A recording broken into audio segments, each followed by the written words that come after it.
make sure. Let's find a nice pretty sure it's out in the open. I'm harmless. I can get back. All women. All women. All ages. Their husbands die off. When they take the money and go to Palm Beach. Yeah, Good evening. Good evening. Welcome to the Squirrel Hill Historical Society. I always like big crowds.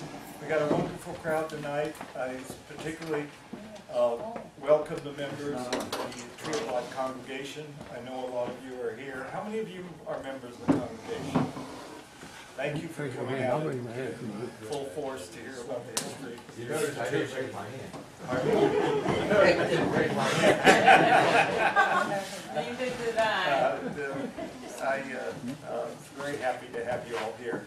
I'm Mike Ehrman. I'm chairman of the Squirrel Hill Historical Society, which is starting its second decade of operation in the neighborhood. I'd like to introduce a few people. Helen Wilson, one of our vice presidents. There's Helen. You've seen Helen writing a lot in Squirrel Hill News. Betty Connolly, our other vice president, is here somewhere. There she is. If any of you who have seen the Squirrel Hill book that's been around for a number of years, Betty spearheaded that effort. We have members of our, what I'll call executive committee, Pat Hughes and Ralph Lund, who are also in the room. Pat manning the back. Pat's very happy to take membership checks from you tonight, anyone who wants to join our little group. And Ralph is here somewhere, and is the audiovisual consultant, and as I call him, the gray eminence of the Squirrel Hill Historical Society. So that's who we are. We've been having these kinds of talks for a long time. David is here for a second time. I think you may remember. Different church, same group. I wanted to... Same thing, too. We're always glad to have repeats. They're so good.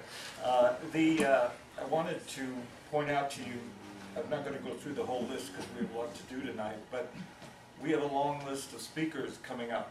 As a matter of fact, our schedule is filled till the end of December, and the list is in the back. I'll just tell you, we're going to have a speaker talk about the nationality rooms at Pitt next month. We've had that talk before too, but there have been 3, 4, 5 new rooms opened up since we had that talk, so they will be here next month. And just one more, we're going to talk about the Civil War in Pennsylvania in May. We do a mixture of local stuff and more general stuff here. We started primarily by talking about the institutions that made a difference in Squirrel Hill. We're going back to that tonight in terms of our talk about Tree of Life. First year or two, that's about all we did. And then we gradually, because we run out of talks, began to get into more general topics. So please take a list of our talks, which are public and open. We're also going to do our annual walking tour. This year it's Homewood Cemetery on the 7th of June. It costs $5 for non-members and $3 for members. I have to tell you, we like to do nice things. One thing, we're not magicians, and that is not an ADA sanctioned tour. But so there'll be some hills. But we'd like to have you sign up, and we're going to have probably 2 very good docents leading that tour on a nice June day. Finally, we are a membership organization, and it doesn't cost very much, $10 for individuals, $15 for a couple. There are a lot of members in the room, but there are also a number of people who are not members, and we welcome members. We'd like you to join us. As you know, we're here tonight to talk about an August institution in the neighborhood, Tree of Life Synagogue, and we have 2 speakers.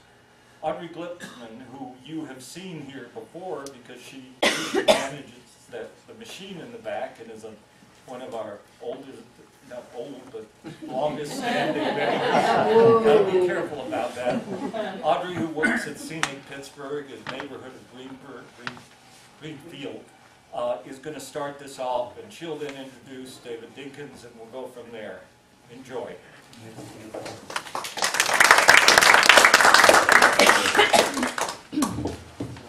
Thank you, Mike. And of course, Mr. Dinkin is the rock star of the day, and I'm just giving the cold hard facts. really quickly, and then we get on to the juicy stuff. The first organization Jews in the Pittsburgh area created was a burial society in 1847. And Rodef Shalom was more or less the first Jewish congregation organized in the Pittsburgh area. In a majority vote in 1864, the congregation, originally Orthodox, decided to adopt the Reform platform. A group of congregants who had been opposed to the Reform platform split to create the new congregation. Led by Gustav Grafner, in June 1864, they organized the Eitz Chaim congregation. They held their first services at Grafner's house at 80 2nd Avenue on July 8, 1864. With the raging Civil War and the perceived vulnerability of Pittsburgh, thoughts turned to a cemetery, and the congregation bought a plot of land. When the high holidays arrived, the members rented Lafayette Hall at 4th and Wood downtown, which is known for having been the birthplace of the Republican Party in February 1856. By January 1865, the congregation felt they needed a more permanent home and rented a hall at the corner of Market and 2nd for both a synagogue and a religious school. As early as 1870, the membership outlined a liberal policy in which membership dues may be reduced for those who can't afford the full freight, and that policy is still in effect now. All members have equal privileges regardless of amount of dues. On September 29, 1872, Alexander Fink was elected congregation president.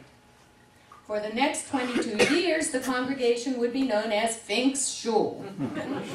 Mr. Fink instituted paid employees and grew the congregation such that by the early 1880s they needed more space. In 1882, the congregation translated its name to Tree of Life. In 1883, they took out a $10,000 mortgage to buy the church at Ross and Fourth from the German Methodist Episcopal congregation, which had moved to the south side because that's where the congregants lived. This is where the county office building is right now. They had a big celebration on March 25th, 1883, opening the building.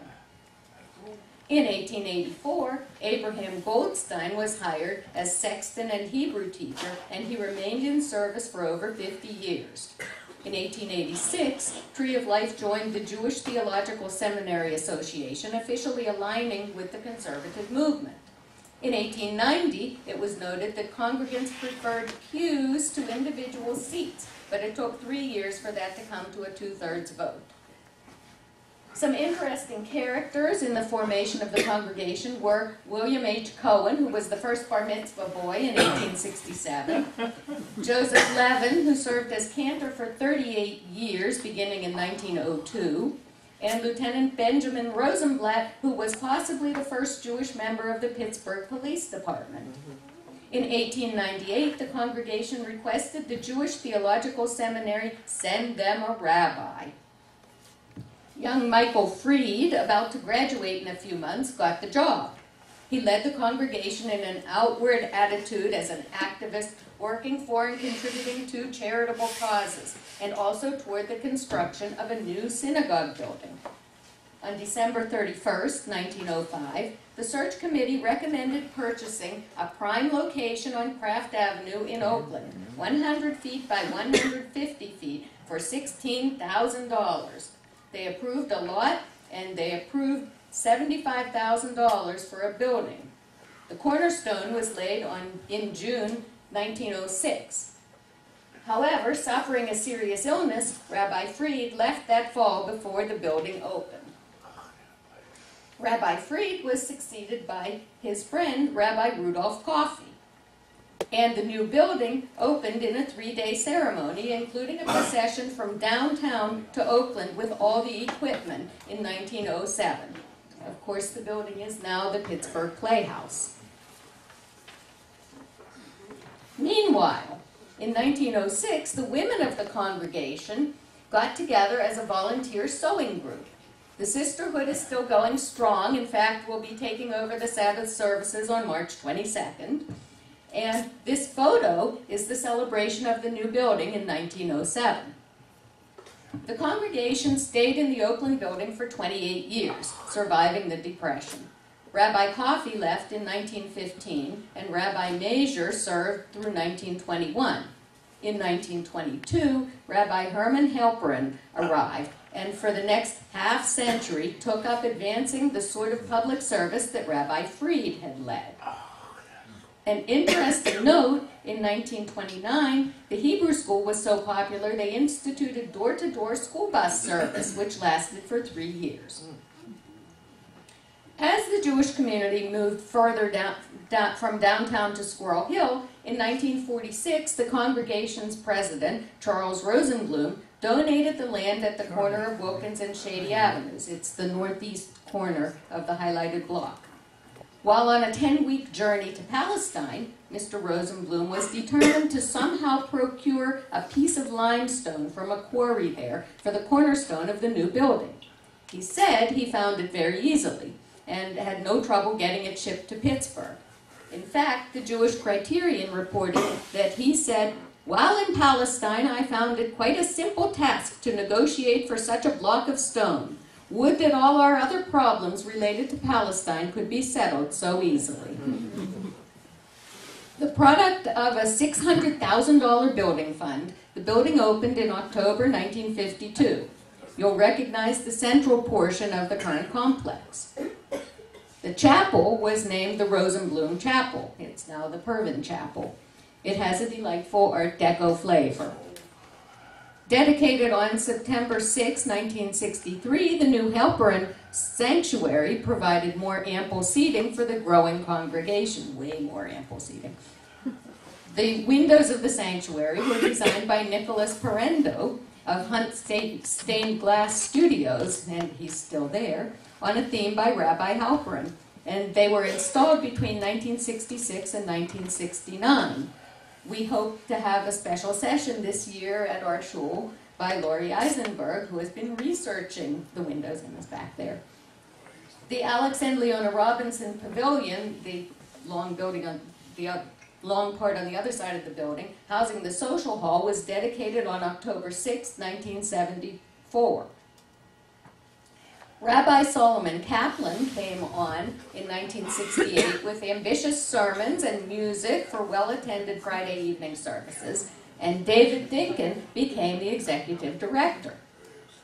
Here's an ad from the Jewish Chronicle for the shul's 105th year. There's David Dinkin. Rabbi Alvin K. Birkin, now Rabbi Emeritus, arrived in 1983 as the congregation's 6th rabbi. Here he is with Cantor Silversmith and David Dinkin. The tree has had 9 rabbis, and now, since I've mentioned him on the past 3 slides, here with the real history, up to the merger of Tree of Life and Orla Simcha, and then I give you more facts, is Mr. David Dinkin.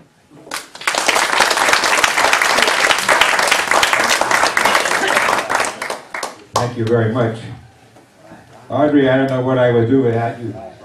After all, she's done a wonderful job. It's been nice being here.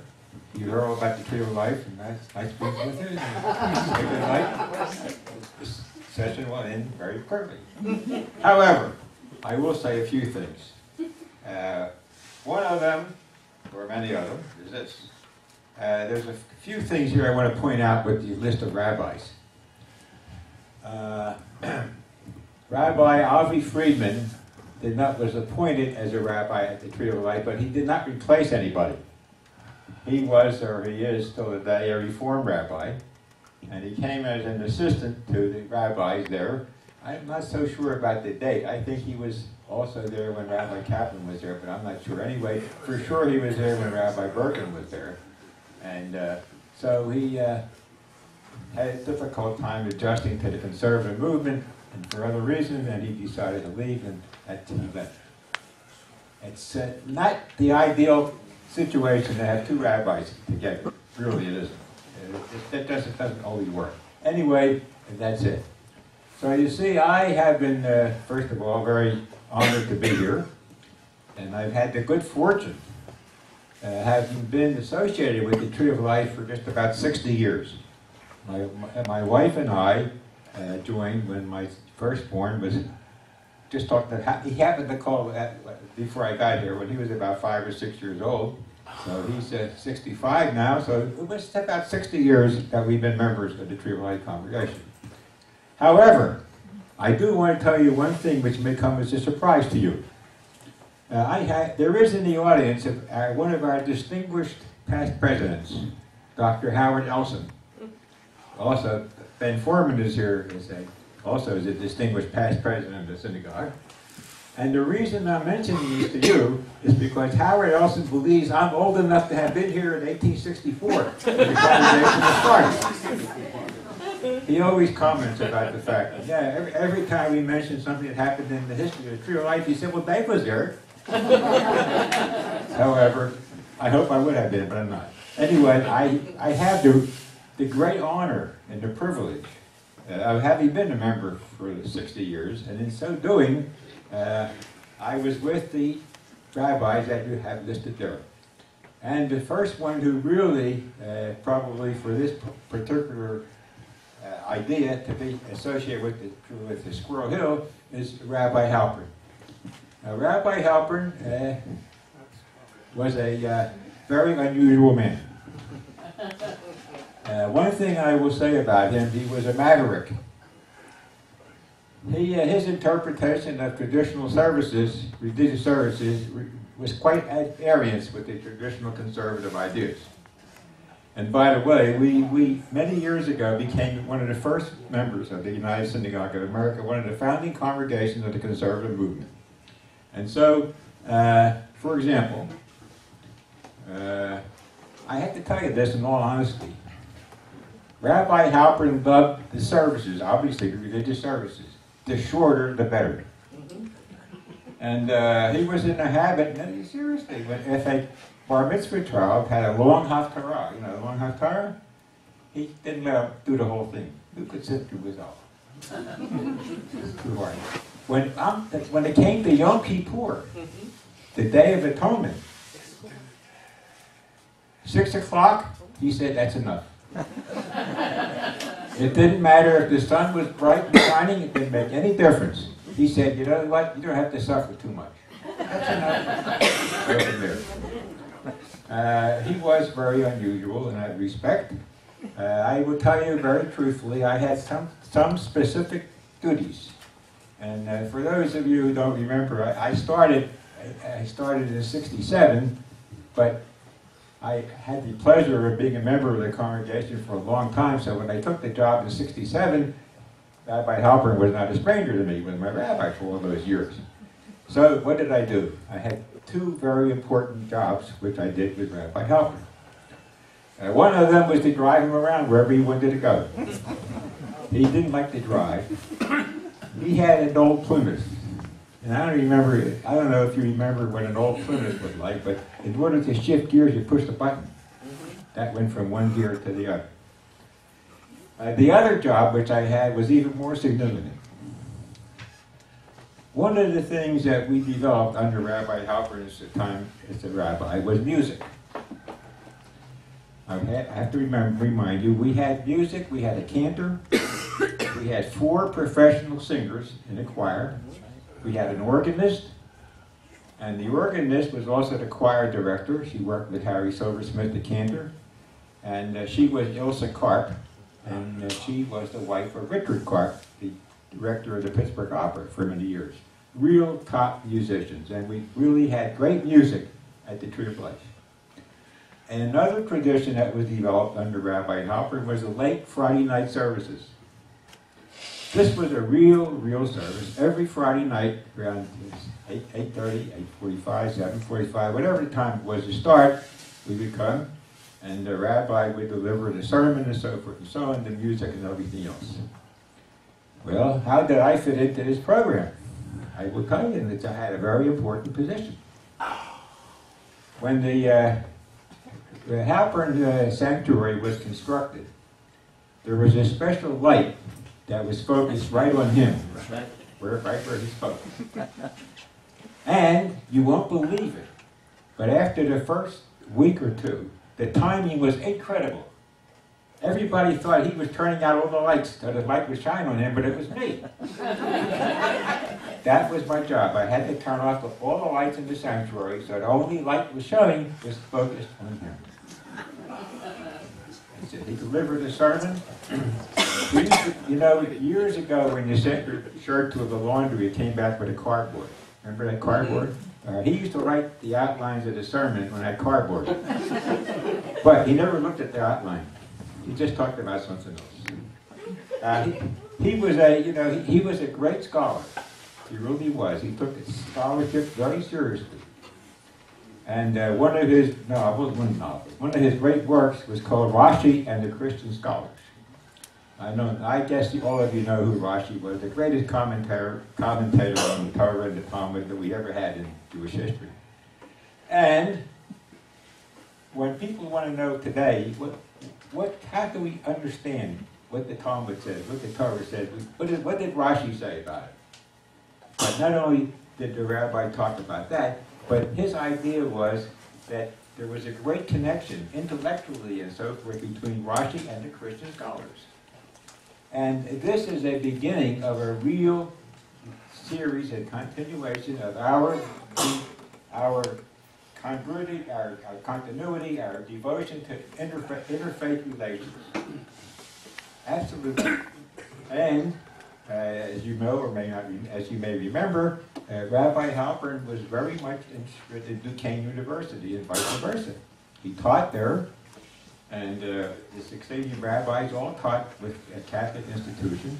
Rabbi Halpern, when he died, gave all his belongings of a scholarly nature to Duquesne University, and there is a Duquesne area, there's an area in Duquesne with his name on it, with all his collection of his works.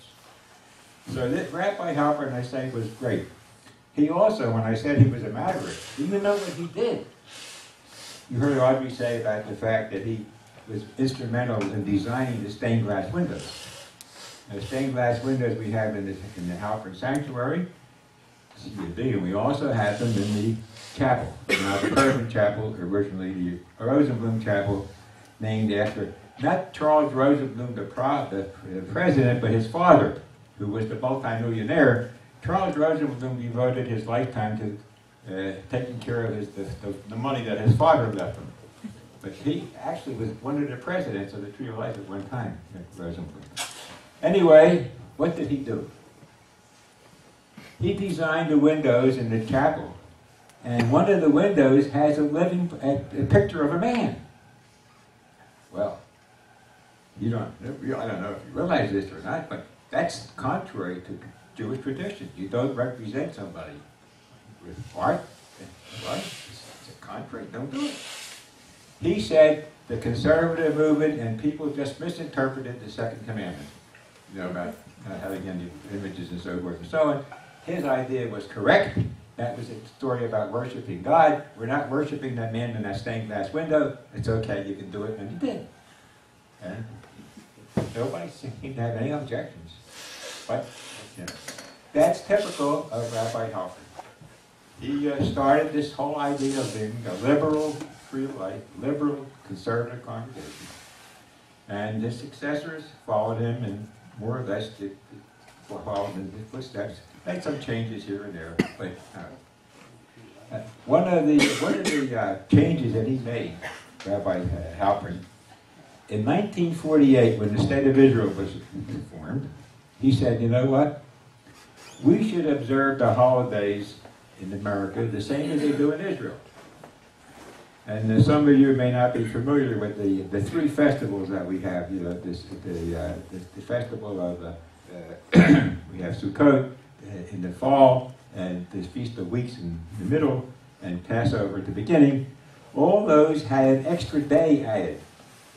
A day that was after the biblical commandment is 7 days for that holiday. The conservative and Orthodox observe it 8.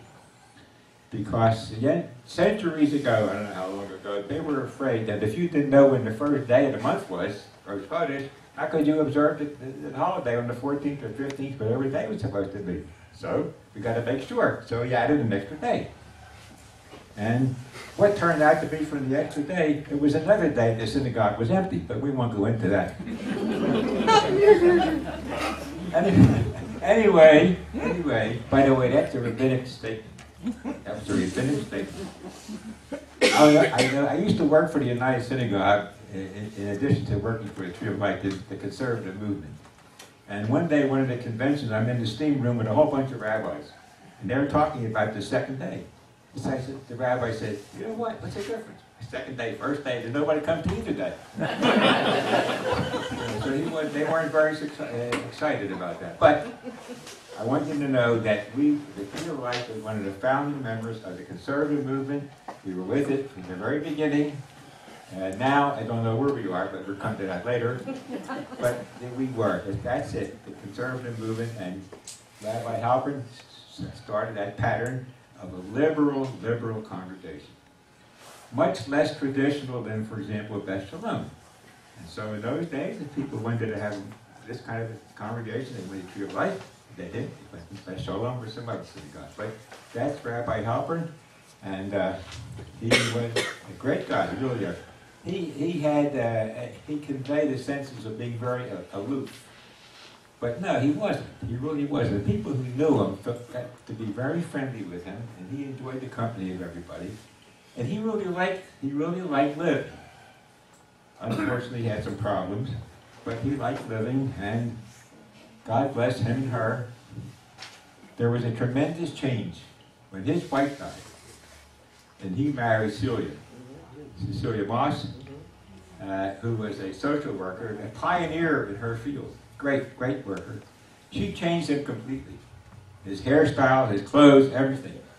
She said to him, here I come in to get to the picture. She says, Herman, I have a beautiful car. What do you need that old car for? Give it to David.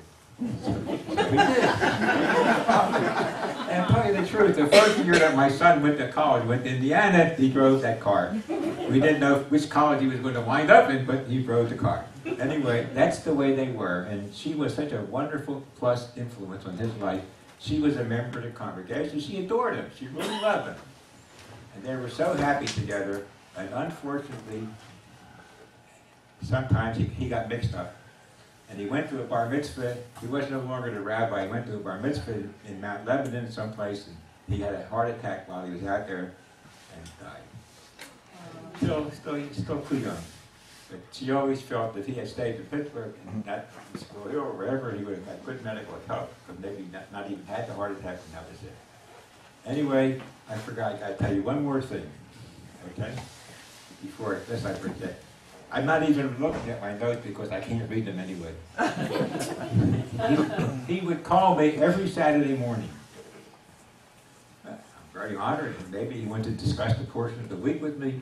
You know, maybe he wants to ask my opinion about something. No. What is the caterer serving today? If you think I'm kidding, I'm not. 7:30, 8 o'clock in the morning. He wouldn't know what was on the menu for lunch. And that's what we did. Anyway, I can't tell you enough about him. He was a real friend. As I say, you know, before I went to work at the synagogue, I was a member of the congregation. We had many contacts together. My brother-in-law was in the home repair business, so he always called my brother-in-law and asked me to help him fix his house, whatever it was. We were very, very friendly and warm, very warm person. And he really was a good person and very influential, really influential as far as the development of the Tree of Life was concerned and the path which was followed. Well, now we have Rabbi Kaplan. All right. I will tell you about Solomon Kaplan. Without a question in my mind, he is one of the most brilliant men I've ever met. He was so knowledgeable about every subject. It didn't make any difference what it was. He really was, and I mean, you know, he was the kind of a guy. I'll never forget this incident. He hadn't been here very long, and I had a brand new car, and somehow or other I saw him at the corner of Maria Beacon someplace, and I was standing there and my car broke down. Brand new car. He came over, he fixed it. He could do anything and everything. He was wonderful. What a mind, what a mind, what a mind. And he has some the family, some wonderful children, a great wife, and his one son, Steve,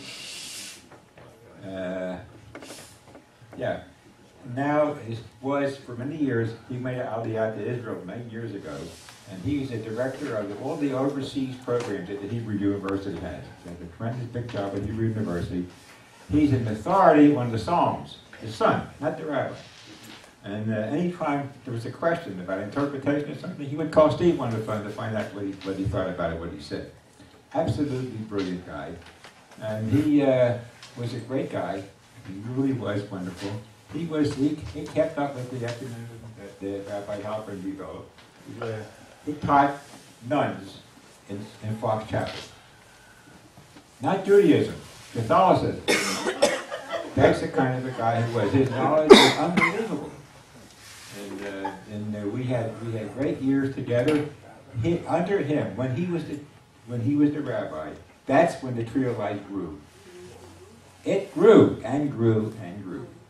Ben Foreman will tell you, Howard Olson will tell you how it grew and grew and grew. At one point, we had over 1,000 member families. We had such great people. And we were also fortunate, along with these great rabbis that we had such great lay leadership. Absolutely.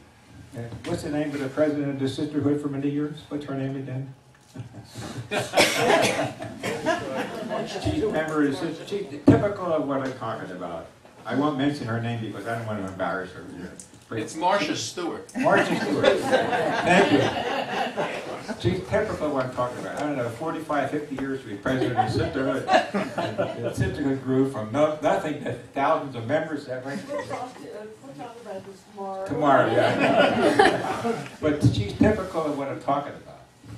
And you know what's interesting? Before Audrey was talking, and just remind yourself, she mentioned Abraham Goldstein, who was the principal and Hebrew school teacher for 40 years, okay? The Tree of Life tradition, the family stayed and they stayed in the state. His granddaughter, Marion Heller, was the president of the sisterhood and very influential in the so we had 3, 4, 5 generations at one time at the Tree of Life. That's the kind of congregation it was, but Chapman was unbelievable. He was really, really great. He just knew everything, he knew anybody and everybody. Unfortunately, he went to a rabbinic convention. On the way back from the convention, he had a heart attack and he died. This was in '82, so he was there about 14 years. And then we had an interim without a rabbi from '82 to '83 until Rabbi Barker came. We won't talk about that. No. Anyway, Rabbi Kaplan was really, really something. And he kept up the conservative movement. As a matter of fact, he embellished it to a certain extent. Because knowing what I told you about Rabbi Halpern and how he loved different services, and we never had a morning minyan at Tree of Life, or an evening minyan. But we did have one on Saturday morning, and then of course Friday night. That was the big times. So under Rabbi Kaplan, we developed the morning minyan, and also the evening minyan, until the evening minyan died out, and Tom will get into that. But be that as it may, when my father died, I had no place to go for Kaddish at Tree of Life. I had to go to Beth Shalom to pray. Anyway, did anybody have anything you want to add about Rabbi Kaplan before I go on? Because I know he's more of a contemporary figure than maybe in your lifetime, in your knowledge, than Rabbi is. Yeah. I want to tell one little story about Rabbi Halpern. Go ahead. I was fortunate enough, along with my wife here, to be married by Rabbi Halpern. And I was told by my mother-in-law, who you will remember, that the first time I would see Rabbi Halpern after he married us, he would ask me one question. And that happened to be at the high holidays after our wedding. We saw him, and he shook my hand, and he asked me one question. And the question was, after he shook my hand, he said, "Am I still your friend?" It's a story I'll never forget. You've left out a He very asked Joe important Berta part. too, and they had different answers. Yeah, what was your answer? My answer was, of course. Oh, I said no. you're speaking for her now. Yes. I understand that Rabbi Kaplan came from the North. Orthodox family. Yes, I'm glad you reminded me about that. Rabbi Kaplan came from an extremely Orthodox tradition and family. Moshe Feinstein, I don't know if that name anything to you, one of the leadings of in the Orthodox world for years. His mother, Rabbi Kaplan's mother, would not come to our synagogue. That's not for her. But even when her grandson's bar mitzvah, she wouldn't come to shul. That's how she felt about our congregation and where he was. But I don't know. I'll tell you something else about Rabbi Kaplan, which bothers me because remember Rabbi Shapiro from Senate? For some reason, he didn't like Rabbi Kaplan. I don't know why. He always made fun of him. Always picked him on him. He was picking on him. And that kept Rabbi Kaplan even more convinced that he was in the right place. But he was definitely a very, very Orthodox congregation. And he had the background and the training and so forth. So, but there were some things in it he just couldn't take, he couldn't stand, so he left. Well, now, Rabbi Kaplan... For Rabbi Kaplan's funeral, some of the Orthodox community did come to it. Yeah, I don't know about the rabbis. Yes, they did. Good. Some of the rabbis that were in the yeshiva where I was teaching came into Tree of Life. From the yeshiva? Yes. Yeah. But not from the tree, Not from Paul Zevic, but but from the yeshiva. And not from Shari Torah. No, but No. from the yeshiva. From the yeshiva, right. Okay. All right. Good. Yeah. One other thing, Sure. the 70s were a time of great ferment here, and Rabbi Kaplan was very active in the local civil rights movement. Absolutely. Mm-hmm. Rabbi Kaplan was very active in most liberal causes. As a matter of fact, he was, for some members of the congregation, some leaders of the congregation, they told me, no, Saul, take it easy, slow down. And he had to, he told them that was it. They sort of restrained him from being attached to these liberal causes, for being more active than he was. But that's the way it went, and so forth. So he really was in a following, very liberal, and always, except, you know what?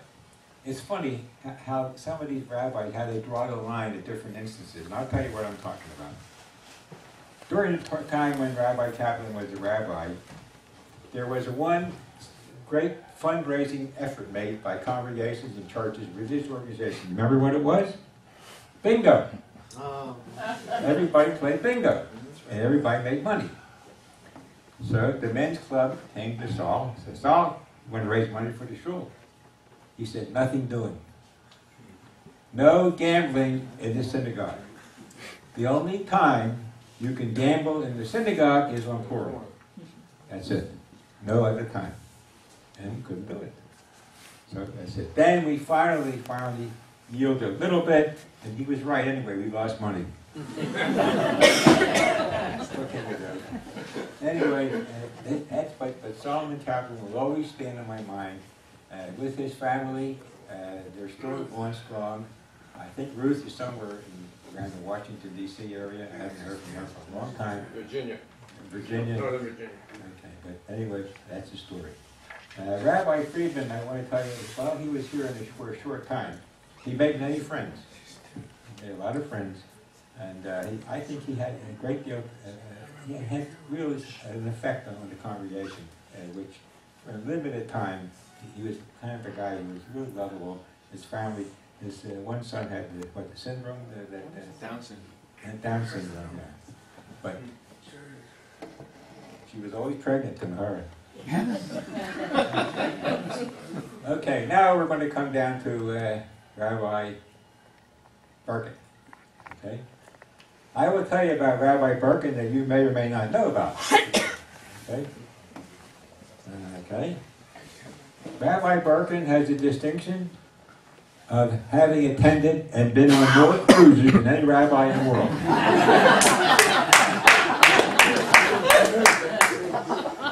And I'm not telling you anything out of it. He'll admit it. I just asked him, where are you going next week? He said, I'm going away next week. How did you know? How can I know? Every week he's going next week somewhere. He was on a cruise once and his mother-in-law died. They couldn't find him. I'm serious. They couldn't reach him. He's going on a small world around the world trip. He gave me all the names. I don't know where. I told you better be careful. He's going to all the Arab countries at the same time. Don't show your Israeli passport while you're out. But he has other qualifications, other qualities besides that. He, like Rabbi Kaplan, has wonderful kids, wonderful children. His oldest son is a rabbi. Well, that's nice. What's even better? He married a rabbi. So there you go. What do you think about that? And he's down in Florida, Aventura, very successful rabbi. And Rabbi Birkin is a real easygoing guy. I think his affinity for ships is due to the fact that at one time he was a chaplain in the Navy. I'm not sure, but I think he was, and on the Pacific and the coast, and that's what he fitted into the picture.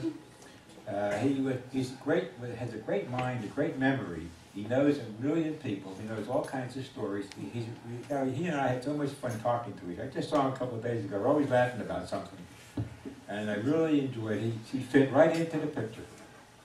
He's great, and he maintained the same philosophy that Rabbi Halpern did and Rabbi Kaplan did, and so forth and so on. And he really has proven to be a great thing for the congregation. He became emeritus after being here for about 13, 14 years, or whatever time it was. And but he's still interested in the congregation. He still comes around sometimes. And I'll tell you about that in a little bit. And he is a real friend, and one of those rabbis that you can feel very comfortable with. And that's the kind of man he is. And I tell you where he excels, really, he excels. I think of all the rabbis, he is the best at delivering a eulogy. He certainly can paint a picture of that person's life in really clear, uncertain terms. It's a real gift for him that he has, and we're very grateful to him.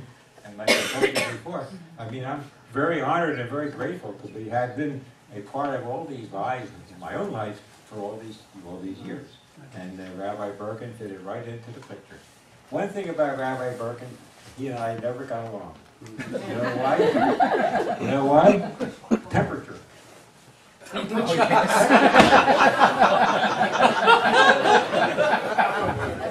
When the high holidays come, the temperature is somewhere between 0 and 5 degrees below with the air conditioning.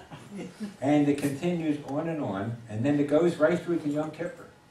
You think, fine, here, you got all these people. They're hungry, they're tired, they're old, they're weak, they're starving. Turn on some heat. Oh, what are you talking about? It's nice and warm in here. One of my jobs was when Rabbi Birkin came to Pittsburgh for an interview, I had to pick him up at the airport. I was the only one in the congregation that knows where the airport is. No, but I had to go anyway. Anyway, there I'm driving back from the airport. It's March. I had to open the windows in the car. They're too warm. I'm sitting there, I'm trembling. No. That went on for years and years and years. It never stopped. Every year the same problem. Temperature. But besides that, he had other rewarding qualities, and believe me, he did. And I still look upon him as a real, true friend.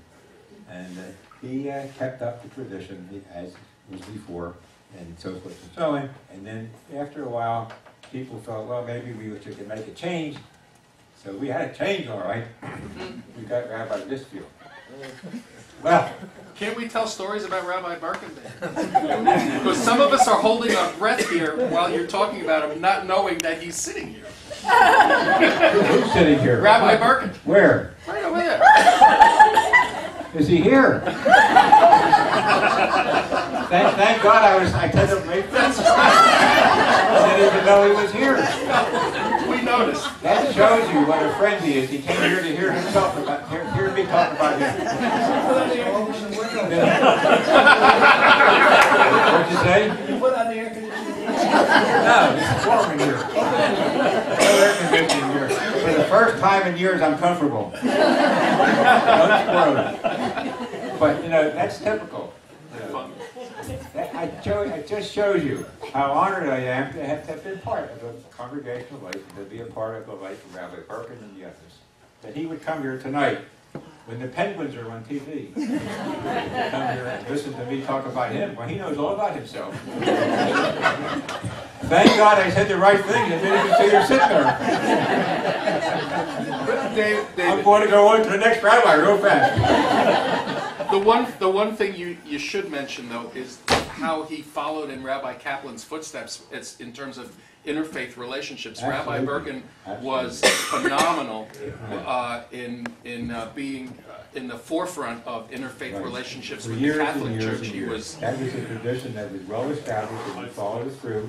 He taught the Fifth Avenue High School for years and years and years. You know, the Catholic school. Central Fifth Avenue. Catholic. And all the classes, and they talk about it all the time. Is somebody else? Yeah. Yes, Dave. It's not only that Rabbi Birkin was active and involved in the interfaith activities, but it's also that the Tree of Life congregation, in my probably close to 50 years in being a member, that he brought the Tree of Life congregation into the limelight within the city of Pittsburgh. Right. With the mayors, the councilmen, the county commissioners, no matter who it was, he made a connection with the entire greater Pittsburgh area and the Tree of Life congregation. You're talking about Rabbi Bergen. That's correct. That's right. Yeah. Yeah. Have you had your picture in the paper lately? I forgot. I'm sure it has been. But everything you say is absolutely true. Absolutely true. Well, now we go on. I guess we have to go on. Rabbi Lisfield. Now there's a character. I mean, there's a rabbi. A real scholar. Really. I mean, one of these men who studied Chinese part-time just to learn the Mandarin language and so forth. So great authority on the Talmud, the Torah, and so forth and so on. But his problem was that he thought everybody was on the same level as he was. And he couldn't understand why, when he said something, nobody understood what he said. I'm not going to talk anything unflattering about him. I will say that you will notice that he wasn't here too long. About 4 years or less, and he left. I can't bear. I don't know if I should try telling him how he walked down Rosh Hashanah in services. Is that okay, Rabbi? Rabbi, is it okay? Should I mention that? No? Okay, I won't do it. Okay. Anyway, but that was him. He, I think he did something too that we didn't have before. Didn't he start some kind of a Torah study service before the regular service? And rather than make it a long service, he had a Torah service at the beginning, and then he started not at the beginning of the service, the regular service, so people didn't have to stay around too long. It didn't work out. All I can tell you very politely, it just didn't work out, and he left, and that was it. Now, we come to the climax, so to speak. I want you to remember one of the first congregations within the conservative movement. Okay? Rabbi Diamond, great man. He's wonderful with children. He's like the Pied Piper. They follow him all over the place. And they walk with him. He goes with them. He's great with the children. And he, for some reason, when I never asked him the reason, he left Beth Shalom. And when he left Beth Shalom, he took with him a couple hundred people. And they formed a congregation called Or Simcha, which didn't have a real place to meet. They went from one place to the other. I don't know where they moved so fast because they had bills they couldn't pay, but whatever the reason was, they went from one place to the other looking for a place to worship and so forth. They were uncomfortable, and here they were. And here we were, Tree of Life. From the time of Rabbi Kaplan and Blake in the 70s until now, from the congregation which had at one time over 1,000 member families, we're down to a couple hundred. What do we have, 300 or 400, even together? And worse than that, not only that, but no children, not enough children. It's a struggle to have a Hebrew school and a Sunday school, and we don't have any children. If you're trying to develop a curriculum in the school, and you have 6 or 7 different grades, and you only have 25, 30, 40 children, and some of them are going to be absent at a given time, you have 2 or 3, 4 or 5 kids in each class. It just doesn't work. So here we had the ideal combination. People and children with us who didn't have that many people and didn't have that many children, and they needed a place to worship, and so we merged. I think it was a great thing for both of us. It's been a very successful thing. We get along very well. However, there are certain traditions which Rabbi Diamond has not maintained as far as the congregation is concerned. One of them is music. The choir and the organist, they went to the side. We couldn't, at the time, after a while, we could not afford it, so we had to give that up. But Rabbi Diamond doesn't want any kind of music with the services, which is a contrast. We don't have a cantor, and I miss that, and I'm very frankly, and I miss the organ and the organist. We are probably one of the few synagogues, congregations in the in the country, that has 2 organs, none of which are ever played. That's an accomplishment. But that's the way it is. I think that we're doing well together. Like I said, Rabbi Diamond in some ways is more traditional than we're used to. We do more of the service. In Rabbi Halpern's days, we dropped what they call the Musaf, the additional service. After who wants to stay there? That's not long. That long. We don't need that, so we won't do it. But Rabbi Diamond has restored that. And he will not allow music at the services, except for very rare exceptions. Now, Rabbi Diamond and the Tree of Life have got some kind of publicity in the last several months. And the publicity is about intermarriage. And we have an issue here, which has been approved by the congregation, and the followers, the people who are the members, go along with him, that under certain circumstances, which I won't mention now, he has agreed that he will perform an intermarriage. Now that already takes us away from the conservative movement. That's not part of the conservative movement. It's not part of a conservative rabbi cannot do that. A conservative rabbi cannot even attend an intermarriage or a party following the wedding. So that's out. Where we stand now with the conservative movement remains to be seen. The last week I checked, we didn't pay dues for a long time, which is nothing new. So we may not even be a member of the United Synagogue anymore. But that's the way things are, and that's the way things change. So we went from the beginning, from Rudder Shalom, because it was too reformed, it wasn't orthodox enough, to where we now, with the conservative movement, we're making changes in the conservative movement, which is more liberal in that area, but in other areas, much more conservative. And that is basically how we traveled from that time on, from 1922 up until today. Quite a change, a development, and again, I can't tell you enough how proud I am and happy to be here, and how fortunate I consider myself, really, to be a member of the congregation, that I work both as a member and as a member of the staff with rabbis like Rabbi Birkin and so forth and so on. So that's it. Anybody have any point you want to say, any questions, any comments, please.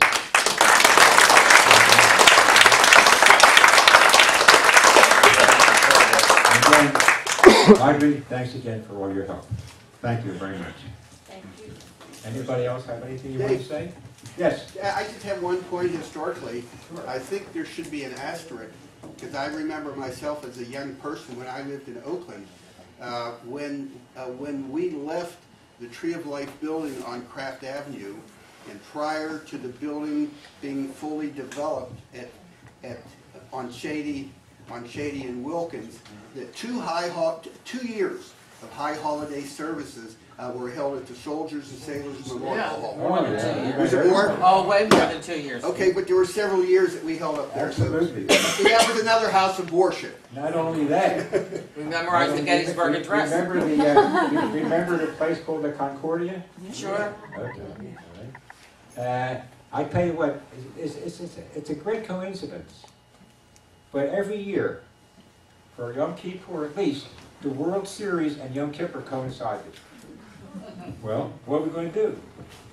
After all, Yom Kippur, you have to have a break. You can't sit in a stroll all day. So, get a couple of hours off, where will you go? We went to Concordia, watched the game. Nothing special about that. I thought he asked me who won yet. I don't remember the name, but we did. That's what we did. And so that was it. We went because, I'll tell you, how big we got from the Rabbi Kaplan. We had to have consecutive services for the high holidays. That's right. The sanctuary holds 1,400 people or more. And we didn't have enough room to get all the people in for the high holidays. They came at the same time. So some people had to come early, some people had to come late. We had people who came early in the morning and late in the night. Believe me, when I did, I went to Sugar making a picture of it. Everybody had an individual seat with a location depending upon which service they wanted to attend. David, Yes. you mentioned a couple of presidents. You should mention, I know that our current president, Mike Eisenberg, is here, and Bob Schachter, who was also a past president, and if you think I think you're old, he thought you were at Sinai. Bob Schachter. No. There's rumors about me in Temple Sinai. Is that what you're talking about? Not Temple Sinai, Mount Sinai. I will tell you about Dr. Eisenberg. Okay. You know, I'm here. He's a great president, but he has a wonderful wife. She's tremendous. All right? And in all these men that we talked about, he is the only president that I know of who has attended almost every religious service that the congregation has. Michael, I think it's a great thing that you're doing, and please keep it up. We look for you all the time. A lot of times, Dave, a lot of times he's a 10th man. Yeah. Anybody else? Yes. So is it just because I was little back then, but why do I remember that there were like hundreds of children in the Sunday school? And we had to decide if we were coming early or That's late. right. I just remember a really huge Sunday school. We had 3 different I did Hebrew that too. schools. We had one in Squirrel Hill, one in Fox Chapel, and one in the East Hills. Churchill. Churchill. East Hills. Churchill. Every one of them was in a church, by the way. Seriously, No, we that's pretty well. And I had to drive the teachers around, so Tuesdays and Thursdays we were here in Squirrel Hill. So the same teachers went Monday and Wednesday someplace else, and so forth and so on. Great. Anyway, that was a great time. We had hundreds and hundreds of children. That's how we worked. Yeah. Talking about what Ben said about the high holidays and going to Soldiers and Sailors. As a kid, I can remember my parents dropping me off at Wilkins and Shady, when that was the one building, and we went for the children's services. There was a whole bunch of us. Right. And then we would get on a streetcar, for those of you who remember streetcars, and go down to Soldiers and Sailors by ourselves. You wouldn't do that today when you were a little kid, but that's what we did. And that was we did that for a long time, going to Soldiers and Sailors. A couple of years, yeah. We also went 1 year at the Y, too, in Dalefield. I don't remember that. Anybody else have anything you want to say? It's really good. Yes? What about this Avi Friedman? You didn't tell us anything about him. Avi Friedman was a Reform rabbi. He is a Reform rabbi. Okay. And he was only here for a few years. And I don't think he had that much effect or anything like that the rabbis had when the congregation and so forth and so on. There were some problems he had with the conservative movement. Maybe there's some problems with some of his colleagues. I don't know. I'm not going to go into that. But he left. We all liked him. We were sorry to see him go, but it's the best thing for both of us. Both for some synagogue point of view and his point of view. Right, Rabbi Barkin? Hello? Even silence is an answer. Anybody else? Yeah. I don't think you gave yourself credit, and I understand that, but you were a wonderful welcome mat to Tree of Life. When we called the congregation and spoke with you, we were amazed at how you reached out to us. And we are not native Pittsburghers, so it was just wonderful. Thank you. You say that just like I wrote it. Thank you. Anybody else? Well, thank you again for your attention. It's been a pleasure to be here. I feel very honored to have spoken to you.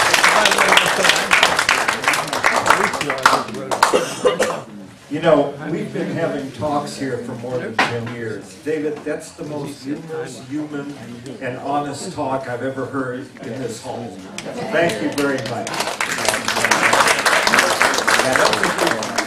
And also, for those of us who are not members of Tree of Life, thank you for letting us in for an evening of understanding your institution.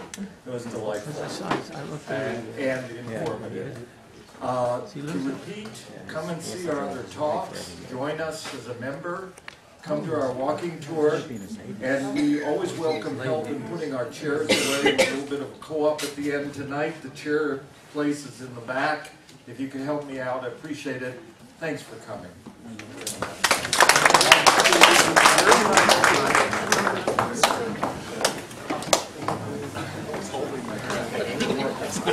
You need a ride, Joe? You need a what? You need a ride? Yeah.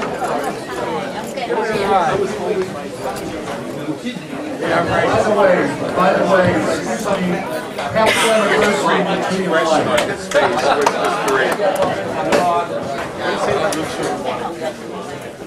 All right.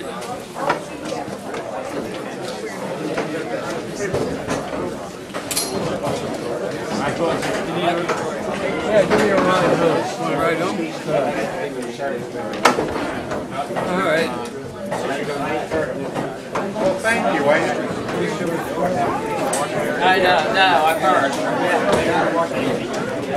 Hey, here you are. Say so. There you go, and you're the one who This showed area, right here. No, that's great. That's great.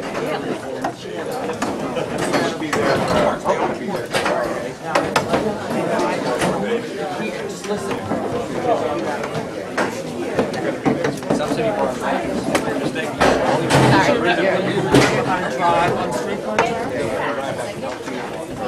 I started all right.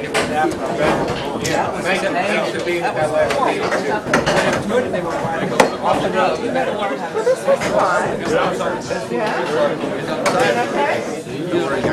Hi. The middle. That's right. That's right. That's the best way to do it. And it's faster too. Like South Hills is the key. Exactly what it is. I have one in the Yeah, one car. These ones running. No, I know it. But if you, you know what that is? It's the same exit. Same exit, we take a right turn. Instead of left turn to the right. Hi, honey. Okay. All right, I'll walk out. I'll be here in a few weeks.